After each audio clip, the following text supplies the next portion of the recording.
This is a topic that I have been wanting to talk about for quite some time now. If you remember a few months back, I did talk about how I thought Nintendo and DLC were basically a perfect blend, a perfect match, something that was a shining beacon of hope for the gaming industry nowadays, because there are too many companies out there abusing various business practices like DLC, microtransactions, all this crap. It amuses me whenever I see a company like EA pretty much just spitting in the face of their consumer. Star Wars Battlefront is one of the most hyped games, I think, this year. It was basically the return of a gaming great from long ago. Star Wars is a huge IP. Obviously, I am a big fan of this series. I wanted nothing more than this game to be great because I myself wanted to pick it up. I was very interested in it. It looked really great. And I gotta say, yeah, I'm pretty much a big Star Wars nut. I already said that, but I don't care. It really disgusts me when I see things like this. A $50 season pass for Star Wars Battlefront is ludicrously absurd. No. Having half the content stripped out of the game and sold as a season pass for later on is not exactly a business practice I want to support. That's not a business model that I put on a pedestal and think, oh, this is what I want from the gaming industry. We can do better. I mean, you know that, right? Do you understand that consumers, like me and you, we're the ones with the power. We're the ones that can get on social media. We're the ones that have the wallets that supply the money for these people's greed. We're the ones that can say, no thanks. I don't want to pay $60 for a game with basically 4 levels and just online play. For companies like EA and Ubisoft and Activision to even think that they are dominant over us is hilarious. It really is. Guys, learn how to vote with your wallets. I want to tell a story. Basically, think of it as a parable, mind you, of me in a little game I like to call Mario Golf World Tour. There was once a child who had dreamed of nothing but being able to play online Mario Golf with other people because he was alone and afraid that the person was me. Basically, what happened is I was excited for Mario Golf World Tour. Very, very, very excited. Mario Golf hadn't had an entry for a long time. I was a big fan of Mario Golf Toadstool Tour for the GameCube. Anyway, when this game was announced, incredibly hyped for it. Learned that you could play online with other people. I was like, yeah, thank you. And then I learned that the game looked gorgeous. It was on a handheld. Everything was looking great. And then the bombshell came in. Just day one DLC. This is something I will never support. Do not ever support Day 1 DLC. I'm sorry, I just can't. Out of sheer principle, I can't, because it means that the gaming company took time, development assets, and money out from the base game, pushed it over to the side project, said, hey, develop this alongside of the main game so we can sell this as DLC. It's either that, or it's, hey, we already have all that. We have too much content in this game. Please take out this chunk, this 1/6 of the game chunk. Place it over here, block it behind a paywall. This is a model I cannot support.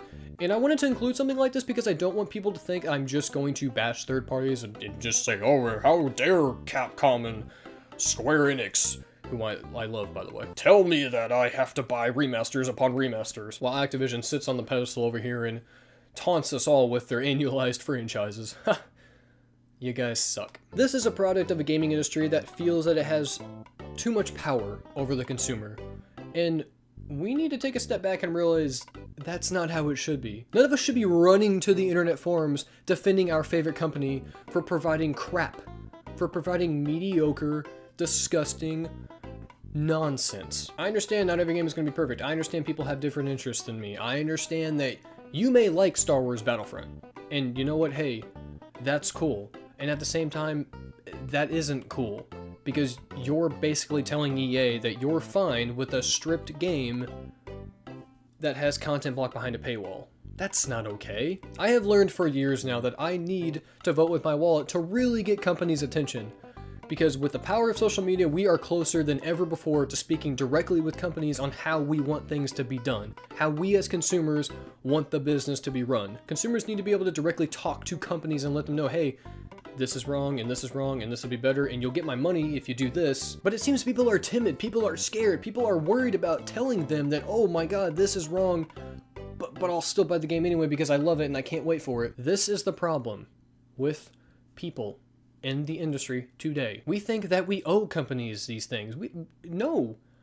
I don't owe Nintendo anything. I just like Nintendo because I think Nintendo was a great developer and they're ingrained in my childhood, and I'm glad. I am happy for that. Yeah, yes, I do thank Nintendo for that, but I don't owe them anything. They're the entertainment company. That would be like if I told you that you have to pay me for this free content I'm providing you.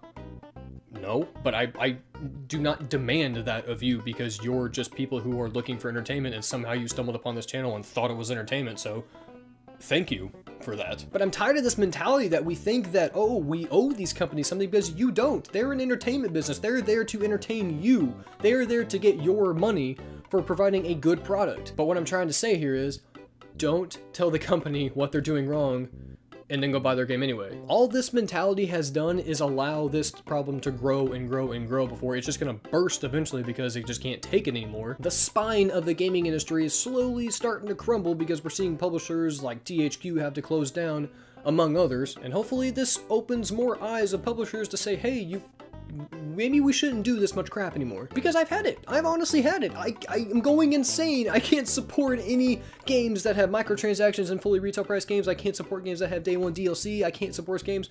Pretty much any game that has a season pass, which is so many nowadays, because all season passes are is just overpriced DLC. The only season pass I have ever bought, and I'm still shocked that I did, is Hyrule Warriors. And that's because the game already had hundreds of hours of content that I have still not fully beaten yet. That says loads compared to something like the Star Wars Battlefront Season Pass. I just don't want to keep seeing people fall into this pool of hypocrisy and fear that they're not going to get the new shiny thing that came out. I don't like seeing people continuously tell publishers, hey, you did this wrong, but we're gonna buy it anyway because we can't take not owning your product. Yes, they may care about you because you're a person that can give them money, but at the end of the day, you're still just a sale to them. The second they have your money, they don't care. They already made that sale. You purchased their game. You told them, hey, it's okay that you made a piece of garbage. Again, guys, we have the power.